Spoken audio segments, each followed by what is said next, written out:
আসসালামু আলাইকুম বন্ধুরা। একদম পাহাড়ের উপরে থেকে সন্ধ্যা নেমে গেছে। সন্ধ্যার টাইমে আপনাদের সাথে ভিডিওটা করলাম। সূর্যটা কীরকম ডুবে যাচ্ছে দেখেন, আর ওই দিক দিয়ে হলো পাহাড়, সমুদ্র দেখা যাচ্ছে।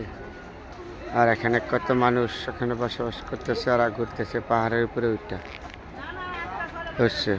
জি, প্রচুর মানুষ ওই পাহাড়ের উপরটা এখানে ছবি উড়াইতেছে, ঘুরতেছে, বসে আছে। এক একজন এক একটা রকম থেকে যে হাঁটাকুটা করতেছে। 1590 ফুট উপরে রাস্তাটার থেকে এই জায়গাটা। দোকানপাট আছে, খাওয়া দাওয়া করতে পারবেন, সব কিছু পারবেন। আবার এই যে রাস্তা দিয়ে উঠতে আসছে, মানুষ যাতায়াত করতে আছে।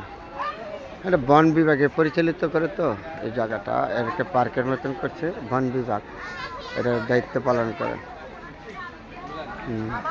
আর এই যে দেখা যাচ্ছে সমুদ্রটা, আমরা সমুদ্র থেকে বেলাটা ডুবে যাচ্ছে এই টাইমে আপনাদের সাথে এই ভিডিওটা করলাম। কীরকম দেখেন বেলাটা ডুবে ডুবে ভাব। ভালো থাকবেন বন্ধুরা, আপনাদের জন্য দোয়া রইল, আমার জন্য দোয়া করিবেন। আসসালাম।